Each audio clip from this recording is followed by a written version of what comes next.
What's going on, guys? Welcome to an off-the-cuff live stream Q&A. Going to talk about a few topics. First topic on hand, audio show. We went to the New York Audio Show over the weekend, myself and Patrick, and we saw a few speakers and audio systems. Uber expensive, ridiculously expensive, stuff that we're never going to afford. Really good stuff from Golden Ear. I don't know if you guys are familiar with Golden Ear. If you guys are interested in picking up home theater speakers or speakers just for music. But Golden Ear had a really awesome demo. I don't know what song they were playing, but it sounded awesome though. That's all I can say. And they had some pretty crazy speakers from ESD Audio with the gigantic horns. I know I have some Klipsch fans here on the channel. But if you guys love the Klipsch sound with horns, the ESD speakers takes it to the extreme. Speakers were something like $350,000. The audio gear there was like $200,000. So yeah, it's kind of outlandish. But if you were to purchase it, they'll come to your house and set it up for you and give you personalized service. So that was cool. I also saw we also went to one demo where, you know, when you go into a hi-fi shop, and I don't know if you guys ever been to like real upper scale hi-fi shops or not, but I think there's kind of a perception of when you go there, sales guys are a little bit maybe stuck up, maybe a little snotty. So there was one guy there. I left it out of the video. Probably should have kept it in because it probably would have been funny. But I went there. He was showing off some speaker wires or interconnects. So I asked him. I was like, "Hey man, how much for the setup?" Of course, he looked at us. He kind of rolled his eyes. He was like, "Hey man, He goes, "I don't know. I don't keep track of the prices." I was like, "Okay." I was like, "Well, maybe my subscribers would like to know." He goes, "I don't know. We're gonna have to. I think there's a sheet over there somewhere. Maybe you could just look it up." I was like, "Really?" I was like, "Dude, it's like that." I was like, "This was like press hour, and it's like, this is the kind of response that we got." So it was a little disappointing. I don't want to say who it was. It might have been Cord, but I'm just saying, kind of rough, kind of really stuck up, kind of upset us a little bit. But I probably should have kept that in the video. Other than that, I mean, we saw the Def Tech demo there. The little bookshelves, I forgot what model number they were, but those little things, I thought we were actually listening to the Mythos. We were actually listening to the smaller bookshelf models. And them things put out some really good sound. They were using the Marantz PM10, which I had reviewed earlier. And it sounded surprisingly good, even without a subwoofer there. I mean, that whole system was like maybe like $9,000 just for the integrated and the Def Tech speakers, and it was pretty impressive, I gotta say. So if you guys are interested in checking out some good sounding, affordable bookshelf speakers, or check out those Def Tech speakers. They're on demand series. The demand series, that's what they were. The demand series. They kind of have a little funky look to them. I'm not a fan of the look, but it sounded really good though. They were the D11s with the 6.5-inch woofers in them, and they're only $1,000 a pair, which I think is really affordable. They sounded really good. I don't know what they're playing, like Bach or something like that. I know they're playing some classical. I'm not sure what song I put in the video, but it sounded really good though. What else did we hear there? We didn't stay too long because the first ones that we heard were the Neolith Martin Logan speakers. Those were the $80,000 speakers. Those things, just crazy transparency. I still have to do my Martin Logan review, but I love the sound of electrostats. If you guys have ever gotten a chance to listen to those Neolith speakers, amazing, huge, grandiose sound. It was being powered by, I believe, some Mark Levinson gear, running through a Furman power conditioner. Sick audio, very cool. A lot of rich older dudes up in there talking about buying turntables and everything. And turntables, ridiculous turntables. I'm not the biggest turntable fan, but it seems to be a thing now. Turntables are making a comeback. It was like CDs, then turntables and CDs. Got rid of the vinyl rather. I think Best Buy's not even carrying CDs anymore. They're just doing all vinyl. It's crazy. Crazy how things just kind of disappear and they come back. You know, kind of like bell bottoms at one point in time. I think bell bottoms came out for a few years. Now we're back to like skinny jeans. Besides the audio show, I recently just finished watching Mission Impossible Fallout in Dolby Atmos. I love that movie. If you guys, I know I put a post up a little earlier, but maybe not like a 4K reference quality 4K image. But the audio was really good. I was hoping for some better audio in it. Good audio, just not a lot of Atmos height effects. But I'll get to that in the formal review. But probably my favoriteest of the Mission Impossible movies. I couldn't wait to get home and check that out. Check that out today, which was really good. And I also wrapped up the Meg 3D. I got to watch that today. I was actually going to shoot that today. Right before I did the stream, I was going to do the Meg 3D review. But it's like, now I'm doing all these 3D reviews.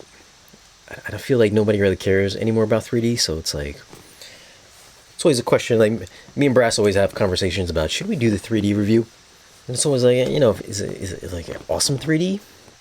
The Meg was pretty good 3D. I want to say it's very close to like Marvel-esque 3D, like the past couple Marvel movies. So it's pretty good 3D. But I'm not sure there's any love left for 3D. But who knows? Maybe. I mean, I know we got a blizzard here right now. So if we're snowed in tomorrow, then possibly I'll do the 3D review. I had a few emailed questions I want to get to really quick. All right, I had an email question from Kishan Jeter. Kishan? Or Kaishan? I don't know. Probably Kishan. His question was, "Hey Shane, love your work. I've noticed that a majority of Marvel movies, past and current, are available in 4K. What's up with Captain America Winter Soldier not being available? It's arguably the best Marvel movie to date and basically set the stage for how things stand currently. Also, I think Disney has been cutting quality on 4K picture and sound quality in order to save money for merger buyout. Hopefully, once everything's finalized, they'll produce 4K discs with Dolby Vision and better sound. Sincerely." Well, I think your question is Winter Soldier going to be available in 4K? Which I believe the word is they're going to start releasing the catalog titles very soon. I think after they wrap up Avengers 4, I'm pretty sure we're going to see some of the older movies, their whole Phase 1, come over to 4K. At least that's the word. That's the word I've heard. And do I think they're cutting quality because of the whole merger buyout? I don't think so. I think they said they were just going to keep Dolby Vision for streaming only, and then just a regular HDR on disc. That's what I've heard, at least. Thank you for your question, Kishan Jeter. We have another question here from a Zachary Schiffer. Zachary's question is, "Hey Shane, first off, love your YouTube channel. Has given me really good insight to home theater answers that I've been needing. As I'm a lover of movies, I'm stuck between two TVs right now.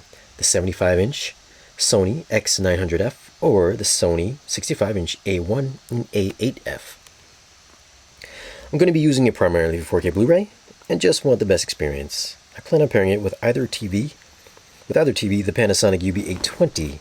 Can't decide what would be better, bigger size or ultimate picture quality. I know the 900F has good picture quality and that you own both sets. Would love to know your advice on what I should do."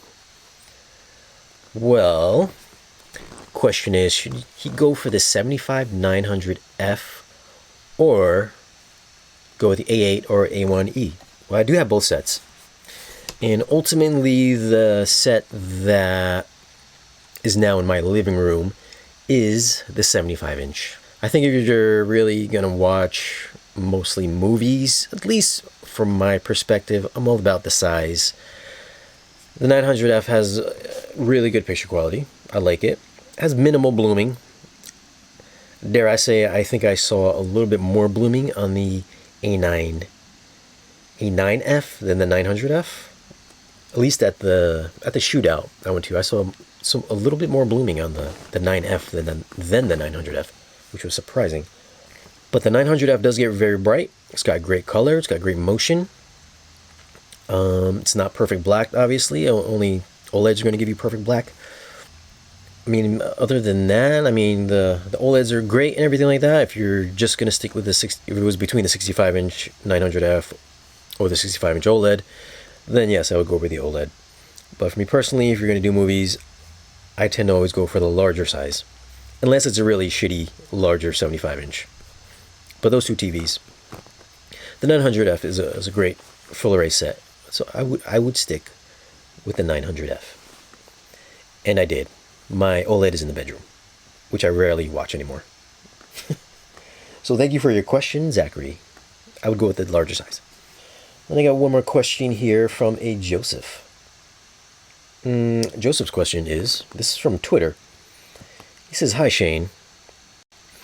I never miss your reviews, but I fell down and maybe you can help me out. You told me you have an anamorphic lens. I guess it's from Panamorph. I want to know what brand and model projector. The reason is I contact Panamorph directly, and Sean, the expert, told me something that causes bad news for me, and I'm confused. He told me the projector. He told the projector... it's kind of broken English a little bit.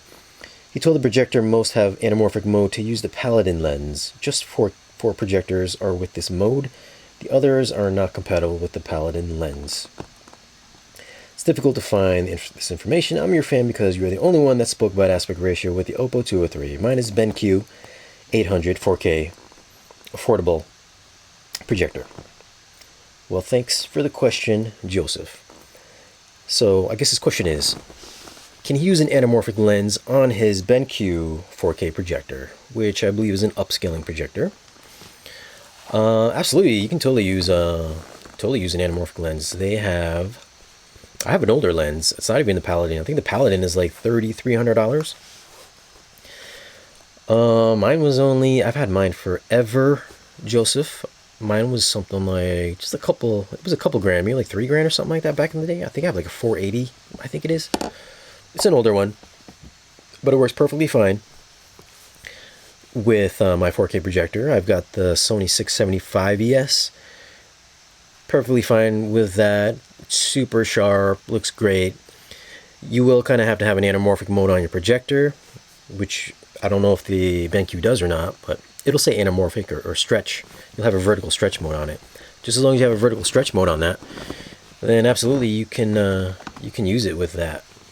Or if you have the Oppo 203, you can stretch it within the player as well. So I'm not sure what lenses you're looking at, but I think they're more newer ones. I think it is the Paladin lens, which is like 4K certified. And there's a bunch of other projectors that can do anamorphic stretching. I'm 100% certain that there's not just 4, because I know there's a lot more. So I don't know, maybe he was just trying to sell you on that particular lens, but just double check your settings. If that's the case, then go with the Paladin lens, which is a great lens. Or you can go with one of their older ones. It'll work fine, especially for the BenQ. Since your BenQ is not really a true 4K projector, you can totally go with one of their older lenses. So thanks for the question, Joseph. And if you guys have questions as well, feel free to email right there at the bottom. It says email us your questions. I'll try to get to the good ones. Or hit us up on Twitter, Instagram, or Facebook. And then we'll address it on the next live stream. But all right, let's see. Let's take a couple questions from you guys here. Marlon's question. Marlon Cruikshank. What's up, man? Thinking about getting the LG C6P. It's 3D curved TV. I know the C6P. I think I had a hard time with that TV showing like the deepest, darkest black levels. I think it would crush some blacks on that series of TVs. I think the C7 and C8 kind of corrected that, and coming out of black you were able to see better black levels. But it does have 3D, so you're correct about that. And that was kind of like the last year that you can get 3D on an OLED. And I did have that TV, and that was probably the best 3D experience, at least on a TV, that you could get, is going to be on the C6 or just any OLED. I had the LG 9500 and then the C6. Both 3D capabilities on those TVs, fantastic. If you can get a C6 for a decent price, maybe like $600 or something like that, I'm pretty sure you can get it for pretty cheap right now. I would scoop one up, maybe just keep it just for your 3D watching. I most likely wouldn't make it my main TV, but keep it just for 3D. Or if you can swing a Sony Z9D, that still has 3D. It's not passive, it's active, but it's still pretty decent though. Just saying, okay. What's a good 4K player under $300? Good 4K player under $300, I would totally go for the Sony X700. I know people have had some quality issues with that player, but it's always worked fine for me. I always seem to have like good luck with technology gear. And then usually if it's really bad, then usually more people complain about their stuff than people saying it's good. So I know it's like one of those things where everybody complains about OLEDs having burn-in. It's because those guys that have burn-in, they're like the most vocal because it's a problem. But it's like, it's more rare to have people just praising stuff. So every time, if you guys are on the fence about buying like maybe like QLED or a full array set or an OLED, I know there's a bunch of people that are always like, hey man, don't buy OLED because you're gonna get burn-in, it's like shitty and yada yada yada, and you can't game on it. I say that's kind of baloney. I've had like 4 OLEDs and I've never had any kind of burn-in, and I played Xbox and PlayStation on it. Now, are there TVs that have burn-in? Absolutely. I've seen plenty of LGs with burn-in. But for me personally, I mean, unless you're really abusing it, OLEDs are just fine. I know I'm going a little off topic here, but a good player to do is I think the Sony X700 is the safest player because you do have Dolby Vision, you do have HDR. Build quality is not the best, but you know, you're talking under $300. I would go that route. Or check out the Panasonic. I know it's $500, but maybe you can catch it on open box at your Best Buy or something like that for like $400. Sometimes you'll get a generous manager there that'll go like maybe closer to $300. You know, so check that out as well. Especially now that Christmas is upon us. If you're gonna go for a Blu-ray player or a TV or whatever, if you guys go like January 1st after the New Year's, everybody's returning their stuff. That's if you want to score a good deal on an open box TV set that maybe somebody thought they had some buyer's remorse or what have you. That's a good time to get a crazy deal and some open box deals at your PC Richards or Best Buy. Just a little tip there. Usually after the holidays, those stores, PC Richards, Best Buy, I don't know what other stores are near you guys, but they usually get like an influx of returns. They'll have like sometimes like 100 open box TVs and speakers and stuff like that. And it's very hard for these stores to move. So if you want to wheel and deal with them, you can actually wheel and deal with them and get some pretty deep discounts. That's a good tip. Just anybody that it's in the know, that's a savvy shopper. Justin Bass, hello from Florida. Keep up the great work. I have OLED also. Burn-in, whatever. Hey, that's what I say. Big Kane 23. I remember you told me a while back that Sony will release a new soundbar at CES 19 that will replace the 5000. Any new details about it? I don't have any new details about a new Sony soundbar. I don't know if you guys recall, but I'm not allowed to talk about any kind of future products that come out because Sony will find out and they'll be upset with me. So I'm not allowed to leak any information. Sorry. What are the main differences between the Panasonic 9000 and the UB850? Well, the Panasonic 9000 players, their flagship player, which is more audio file centric. So you will have XLR outputs. You're going to have better build quality as well. I think it's made out of like aluminum rather than plastic. So it's more geared for audio, better DACs, better audio output. That's going to be like the main difference. Anything video quality wise, I don't think anything's real different video quality wise. You're still going to have their HDR optimizer. I think that's what it's called, HDR optimizer. You still have that built in. I don't know if there's anything for anamorphic lens users, but I'm looking forward to get it in. If it has that, if it has anything for anamorphic lenses, then I will for surely switch from my 203, most likely, to a Panasonic. But we'll have to see. Like another month or so, I think it's getting released. Wade Barnes wants to know, would you buy an 85 X900F or a 77 C8? Ooh, those are pretty close. Kind of at that size, I'd probably go with the 77 C8. 77 is still pretty big. 85 inches is kind of negligible from the 77 inch. So if you could shell out the extra $2,000, I think the 85 inch is $5,000, and I think the 77 is like $7,000 right now, if I'm not mistaken. So I would go with the C8, 77 inch. Tony James, hey, I'm a fan. I have a question. Have a Denon 7.2 channel receiver, and I was trying to watch Star Wars on Blu-ray, but 6.1 channels. How can I get 7.2 channel? Well, if you're watching the regular Star Wars Blu-ray, that was in, I believe it was Dolby EX. That's why you're getting 6.1, if I'm not mistaken. But if you have a 7-channel setup, you will get the 2 back speakers will be mono, so they're not going to be in stereo. So that's just going to be, the 2 back speakers will act as one big mono speaker. What is your opinion of the JVC X9 790? So the JVC, that's their, I believe that's their 4K, projector, which I may be having pretty soon. I'm working on getting one of the JVC projectors. I'm hoping to have it maybe next week or the week after that. At least that's the word. That's when I should have it. So I'm thinking of maybe switching over to JVC, depending on how the performance is. Plus, depending on how the IMAX Enhanced looks on the Sonys. So we'll see if that keeps me on Sony or not. But yeah, man, JVC projectors are going to have awesome black levels. This is going to be their first lamp-based projector. I think their 4500 is laser-based. But yeah, man, I'm excited.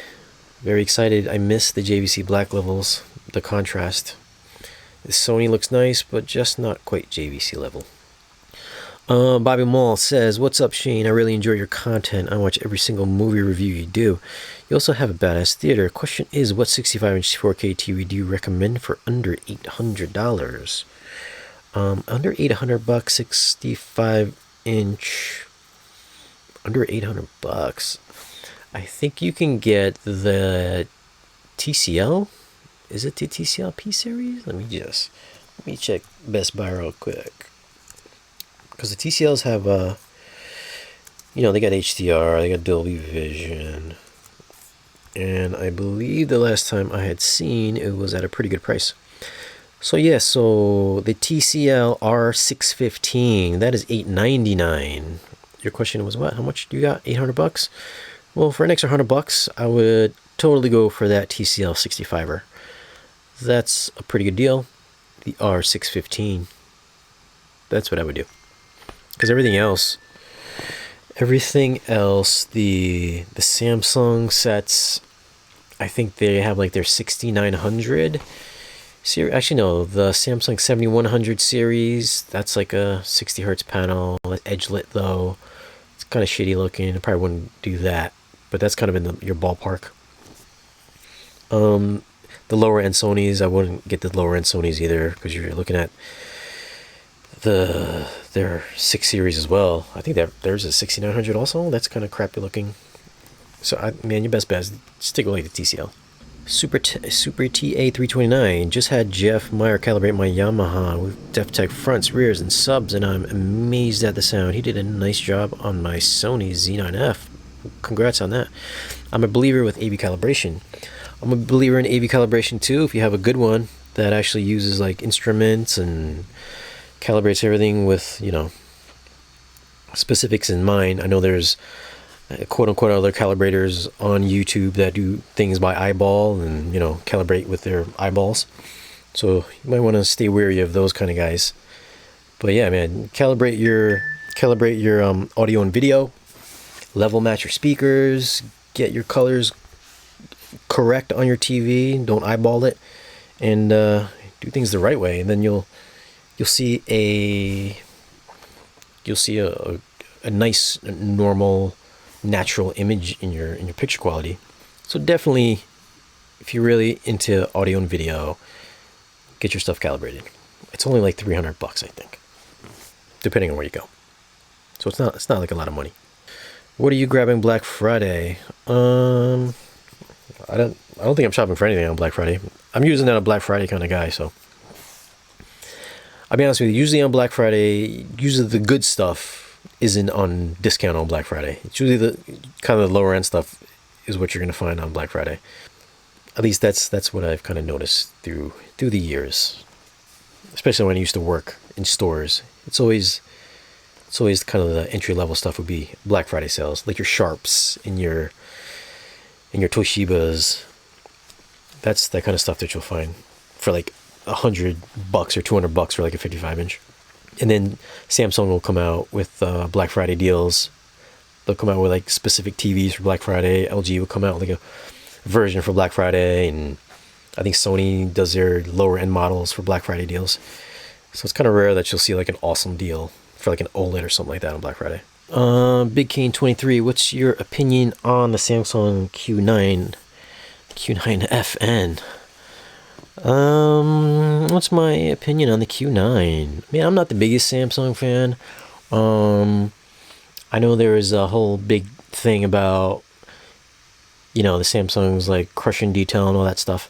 But I mean, if you're not like actually calibrating your TVs to a specific, to a specific level, if you're just kind of using all their settings to make it look good yourself, not actually like calibrating it, like you're turning off all the features and all that stuff. Usually when you turn on features, you kind of diminish some of the image quality, because a lot of people like to turn image enhancements on and maybe contrast enhancements on, things of that sort. When you start doing that, then it'll affect other things in your picture. So I know at the shootout, when they calibrated it, they kind of turned off all those features because it would affect other things. And that's what they did kind of with all the TVs. They turned off all the features, because that's like, they're kind of, all those features are built in there to, make your picture a bit more vivid looking. People like to see vivid images, so you'll get enhancements, contrast enhancer, like vivid color mode or active live color or something like that. I think LG has something like that. When you start turning that stuff on, everything just changes drastically. Usually if you have your TV calibrated, your TV is going to kind of look dull. You might think it looks kind of flat, as opposed to turning on all the enhancements. So when you turn on the enhancements on like the Q9, sure, you can kind of mitigate the fact that it was kind of crushing details. When you turn off some of the processing and the dimming goes active, sometimes you'll get, it'll start crushing detail in the shadow areas. That's what I've seen in person, not only at that shootout that I went to, but just in person in general. And I'm around these TVs a lot, just so you know. I'm not like just the passing YouTuber guy that doesn't spend time with these TVs, because I do spend time with them. But that's what I think about the Q9. It's a nice bright image if you have a lot of light in your room. Totally get it. It's going to cut through a lot of that ambient light and stuff like that. If you're a daytime TV watcher, they're great, super bright TVs, good for that. But I'm still, if you're going to say, do I want to get a Sony, OLED or a 900F, I would totally go for the Sony still. QLED or OLED, come on, man. There's a reason why the QLED looks a lot like that OLED from a marketing perspective. You know how many people confuse the Q for an O? they do that for a reason. Armando Ramirez, hey Shane, big fan here. Question: I've got a budget and debating to get the C8 OLED or the 6500F. Not sure which route to go. I'm 10 feet from my TV. Come on, man, you got to go bigger. Go do the 65-inch. I would do the 65. 55 is just small. 55-inch TVs are just small. If you got a small room, but you're 10 feet away, I would totally do the 65. Max Shambliss wants to know, would you ever buy a warranty for a TV? You know, I have warranties on my TVs. I'm probably never going to use them, but, you know, there's that occasion that something does happen. And especially if you're like in an OLED TV, you know, if you're one of the unlucky ones, you get burning, or you get a stuck pixel or a dead pixel, then hey man, that's covered. But I have a what I shoot my videos on. I have a Panasonic GH5, which I've had for a little over a year now. But the camera was something like $2,400 or $2,600, and I had warranty on it from Best Buy. And one day I went to go do a review, and it just wouldn't come on no matter what I did. I checked all the batteries; they were charged. And luckily, I had I think it was a 2-year warranty on it that I purchased from Best Buy. So I took my broken camera in there, which I had bought. I'd bought the camera as a kit. I think it was like $2,500 or $2,600.